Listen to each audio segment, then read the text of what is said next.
Oke, assalamualaikum warahmatullahi wabarakatuh. Bertemu lagi dengan saya Nur Fajar Mustika.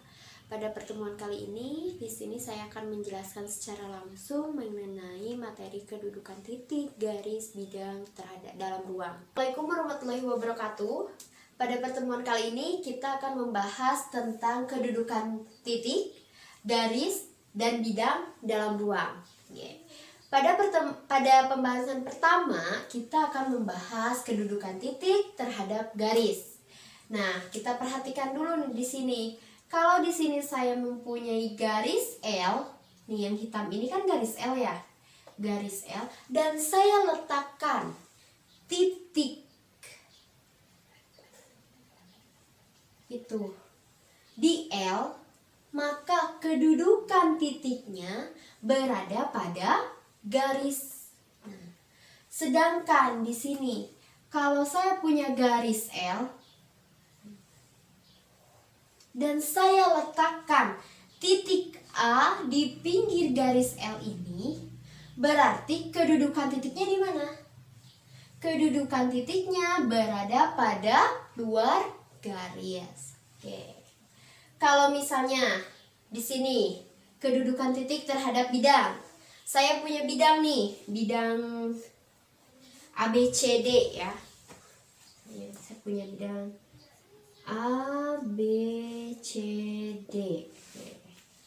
Dan saya letakkan titiknya di tengah-tengah bidang ABCD, saya letakkan di titik A.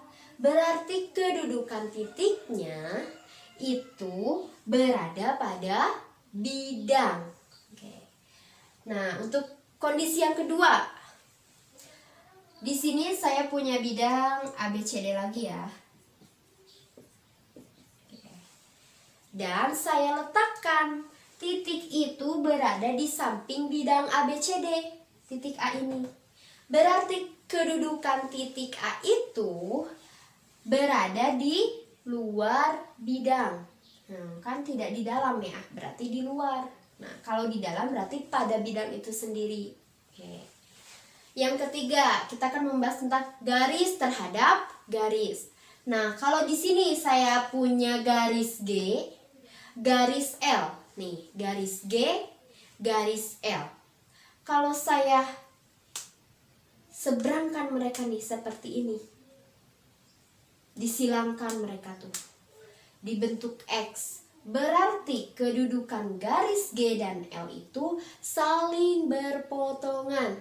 Kenapa? Karena di sini akan menghasilkan titik potong, sehingga kedudukan kedua garis tersebut saling berpotongan. Nah, berbeda dengan kondisi yang kedua. Kalau kondisi yang kedua, saya letakkan garisnya itu seperti ini, garis G, dan garis L-nya seperti ini. Ini kan kalau mau diperpanjang, mau diperpendek, perpanjang ke atas, perpanjang ke bawah, atau perpendek, mereka tidak akan menemukan titik potong. Sampai kapanpun, nih, mereka tuh tidak akan bisa bertemu di satu titik potong itu. Berarti garis tersebut saling sejajar. Oke, sejajar ya garis tersebut. Nah, sedangkan di sini kondisi ketiga, saya punya dua garis nih, garis G dan juga garis L. Mereka bersatu tidak bisa dipisahkan. Bersatu mereka tuh. Berarti kedudukan garis G dan garis L itu berhimpit. Oke. Sekarang kondisi yang keempat, di sini saya punya garis G. Ya, garis G. Nih garis G. Dan satunya lagi garis L. Nih yang berdiri. Garis L. Kalau mereka kedudukannya seperti ini, nah yang seperti ini, berarti kedudukan garisnya itu saling bersilangan. Yang gimana Bu saling bersilangan itu? Kalau kita lihat dari depan nih, putar ke depan, kita lihat di sini, mereka seperti berpotongan, padahal mereka tidak berpotongan, sehingga mereka disebut saling bersilang. Oke, itu kedudukan garis terhadap garis. Nah, yang keempat kita akan bahas tentang kedudukan garis terhadap bidang. Nah, di sini saya punya bidang ABC ya. A, B, C, D. Terus saya letakkan nih di tengahnya itu sebuah garis. Berarti kedudukan garisnya itu berada pada bidang. Nah, seperti ini. Saya letakkan di sini. A, B, C, D. Terus saya simpan garisnya di sini. Set. Karena garis itu ada di dalam bidang, berada di dalam bidang, berarti kedudukan garisnya itu berada pada bidang. Nah, sedangkan kalau misalnya nih saya punya bidang A, B, C, D. Nih yang kondisi kedua.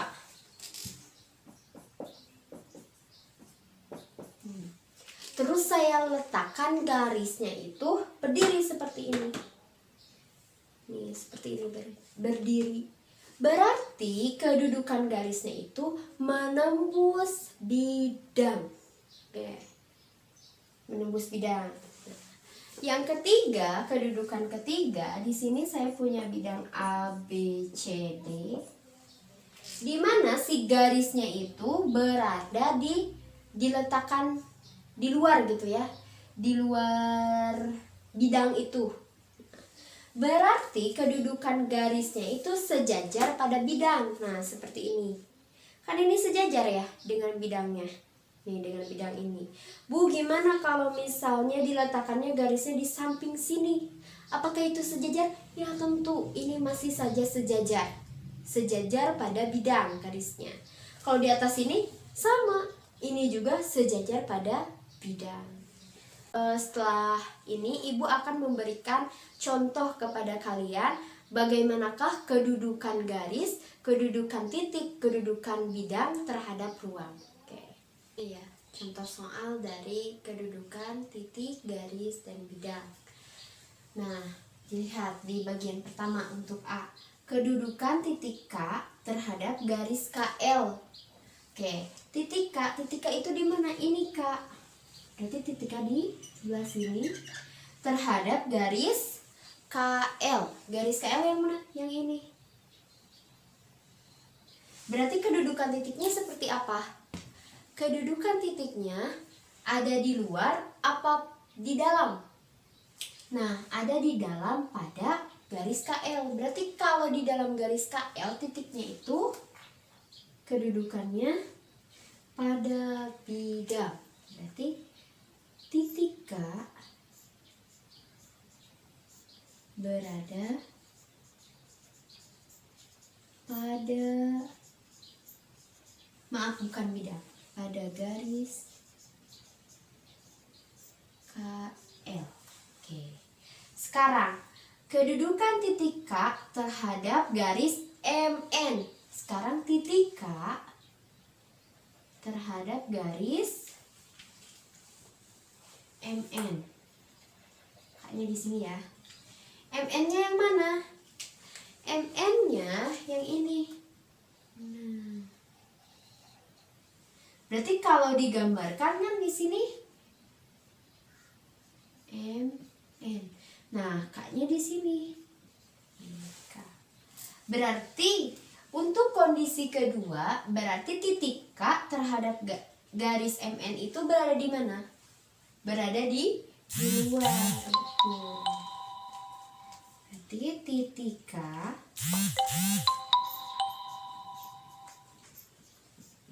berada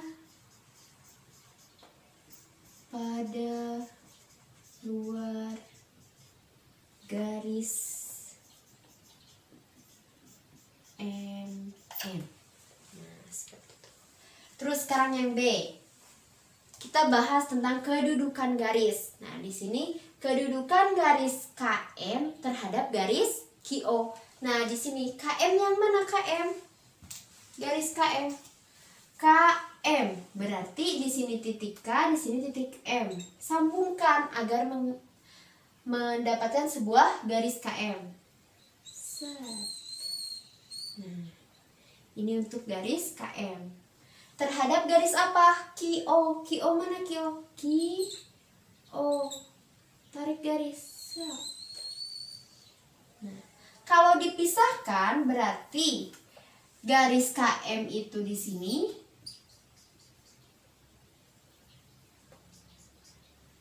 garis QO-nya di atas. Nah, berarti kedudukan garis KM dan QO itu gimana? Ya betul, kedudukan garisnya yaitu sejajar. Nah, sekarang untuk yang bagian C, kedudukan garis kaki terhadap garis KM. Kaki, kita cari dulu kaki. K di sini.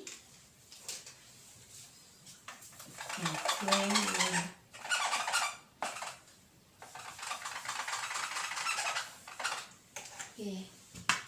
Garis kaki. Oke. Jadi kita sambungkan titiknya. Membentuk sebuah garis.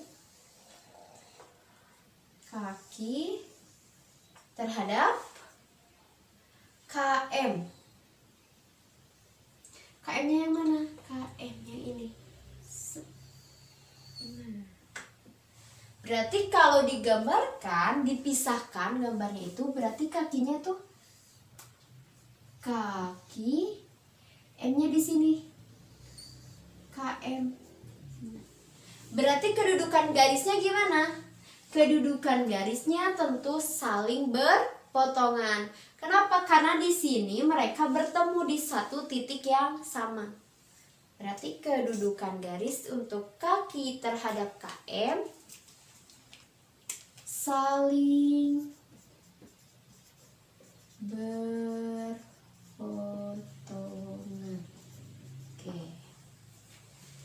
Oke, yang bagian D sekarang. Kedudukan garis KM terhadap bidang KLMN.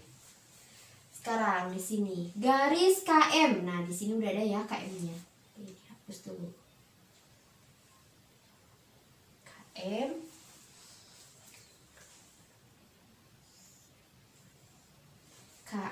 terhadap bidang KLMN. KM terhadap bidang KLMN. Jadi kalau digambarkan secara terpisah,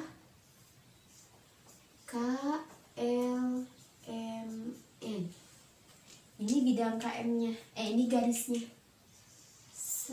Garis KM. Berarti kedudukan garis KM terhadap bidang KLMN bagaimana?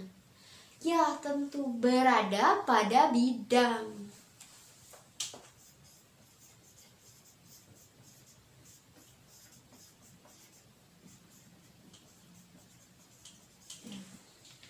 Oke, sekian dulu. Apakah sampai di sini paham? Kalau paham, nanti Ibu akan berikan latihan soal kepada kalian. Kalian kerjakan dan kumpulkan. Oke, sekian untuk pembelajaran kali ini. Terima kasih kepada kalian yang ikut serta dalam pembelajaran dari awal sampai akhir. Untuk partisipasinya saya ucapkan terima kasih. Apabila ada yang kurang paham atau misalnya mau didiskusikan kembali, silahkan kalian chat secara pribadi kepada saya, atau misalnya silahkan kalian di grup ya, karena sudah ada grupnya kan masing-masing. Silahkan diskusi di situ dengan teman kalian. Nah, untuk selanjutnya di sini untuk mengetes apakah kalian benar-benar paham atau tidak, saya akan berikan beberapa soal kepada kalian yang wajib kalian kerjakan. Tentunya kalian harus kumpulkan tugas itu untuk menambah nilai kalian. Saya rasa untuk pertemuan kali ini cukup sekian.